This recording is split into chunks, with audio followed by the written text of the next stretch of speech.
wa fihi nazar. Kata ijma' tu tak kena tu, boleh dipertikaikan lagi. Sebab apa? Faqad nuqila an Ishaq wa Daud wa ghairihima adamul jawaz, wa huwa zahiru jawab Ibn Umar. Bukan Imam Bukhari saja, Ishaq, Daud Zahiri dan lain-lain mengatakan tak boleh, kena di miqat ataupun dekat benar dengan miqat lah. Kira-kiranya kalau naik kapal terbang tu kira-kiranya sedang molek lah, ataupun dulu sikit kau daripada sampai ke miqat itu kita sudah siap pakai hak tu, hak moleknya. Ini disokong oleh qiyas pula. Kalau qiyas miqat zamani, miqat kan ada dua, makan ni tempat, zamani. Kalau kita nak buat kerja haji, kita niat ataupun ihlam sebelum daripada masuk musim haji, jadi tak boleh. Tak boleh. Kadang-kadang tak boleh miqat makan ni pun lagu tu lah juga. Tapi jumhur ulama membezakan antara miqat zamani dan makani. Miqat zamani tak boleh kita nak mendahuluinya, tapi miqat makani boleh. Tak ada siapa miqat tu kita pakai ihram dah, tak apa. Cuma maksud hak kata tak bui ni, dia takut menyusah. Kan orang nak kerja haji itu, kalau boleh seringkas mungkin lah, supaya tidak susah.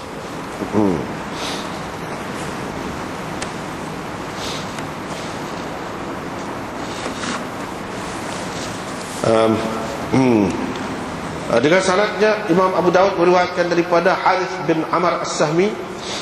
Dia kata dia pergi berjumpa dengan Rasulullah ketika beliau di Mina ataupun di Arafah. Ketika tu orang sudah mengurumuni Nabi SAW. Dia raya, dia kata orang Arab ulu-ulu mana mari, tak baru masuk Islam ke apa mari, bila tengok muka Nabi, mereka kata ini wajah orang yang diberkati, muka orang yang tua, muka orang tua. Dan dia kata Nabi SAW menentukan zati irq untuk penduduk Iraq, zati irq untuk penduduk Iraq. Ini salah satu buktilah kepada orang yang terima zati irq itu ditentukan oleh Nabi SAW sebagai miqat untuk ahli Iraq. Tetapi hadis ini pun, sebab tu kita kata dah tadi, setengah-setengah ulama kata semua hadis yang menyebutkan Nabi sendiri yang menentukan zati irq itu sebagai miqat penduduk Iraq, tak ada satu pun yang sahih. Termasuklah hadis ni. Termasuklah hadis ni. Hadis ni duduk mana? Duduk pada Zurarah bin Qurain, bukan Karim, Qurain. Ibnu Hibban kata dia ni thiqat. Wa qala man za'ama anna lahu suhbah faqad wahima. Orang yang menganggap dia ni sahabat, keliru, dia tidak sahabat. Abu Nu'aim bagaimanapun kata dia ni sahabat. Dia tengok Nabi SAW dalam haji wada'. Abdul Haq dalam kitab ahkamnya, dia kata la yuhtajju bi hadithihi, hadisnya tak boleh dibuat hujah.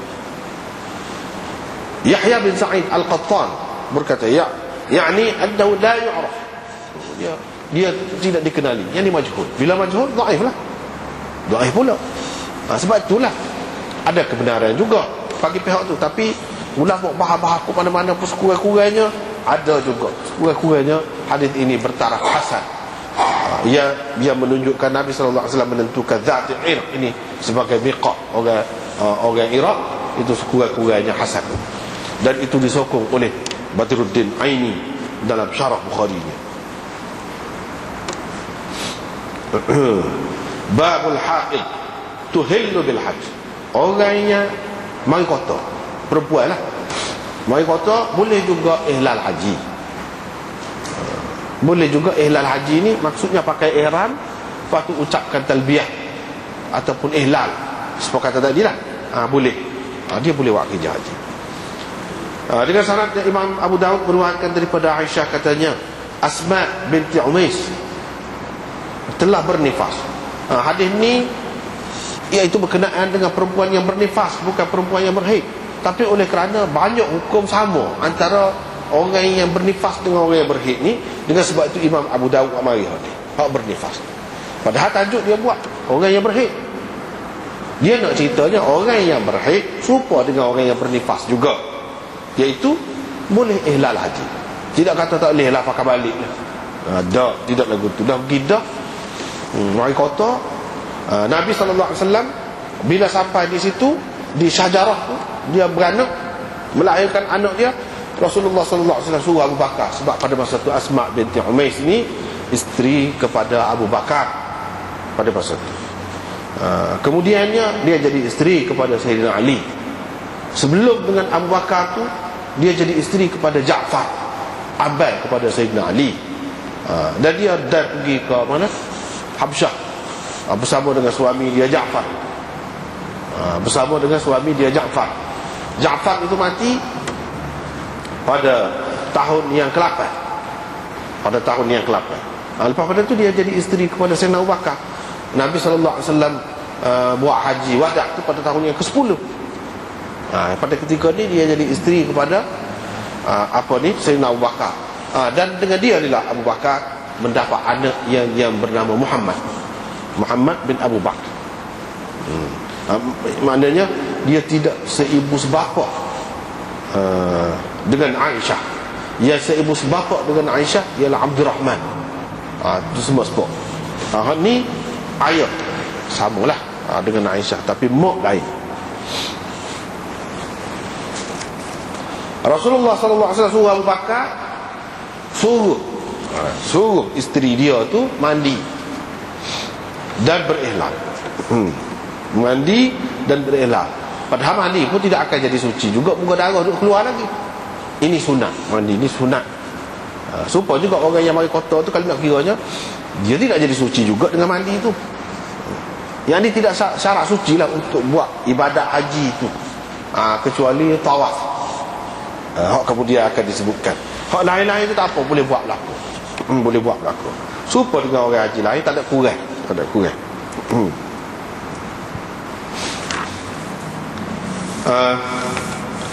Seterusnya Imam Abu Daud meriwayatkan daripada Marwan bin Syuja', daripada Khusayf, daripada Ikrimah, Mujahid dan Atha daripada Ibnu Abbas. Ni Khusayf ni ambil daripada 3 orang, Ikrimah, Mujahid dan Atha, ambil daripada Ibnu Abbas, bahawa Nabi SAW bersabda, perempuan yang berhaid dan nufasa, perempuan yang bernifas, bila sampai ke miqat, idza atata 'ala al-waqt, waqt itu maksudnya 'ala al-miqat, bila sampai di miqat, mereka hendaklah mandi dan memakai ihram dan menunaikan, mereka hendak mandi. Di sini khabariyah lafzan, insya'iyah makna. Kalau nak kira dari segi zahir dia macam cerita, mereka berdua mandi, boleh mandi ke ihram ke begitu. Padahal bukan masalah boleh, hendaklah. Hendaklah. Ini orang panggil khabariyah lafzan, insya'iyah makna. Dari segi lafaz dia tu zahirnya menunjukkan macam cerita gitu, tapi bukan cerita. Bukan cerita. Dia ada makna suruh, ada makna perintah. Banyak dalam bahasa Arab dia guna begitu. Dalam bahasa kita tidak begitu. Dalam bahasa Arab ni zahir dia macam cerita. Misalnya rahimahullah, rahimahullah, Allah telah merahmatinya, itu makna asal dia, makna lafzi dia, lafaz dia.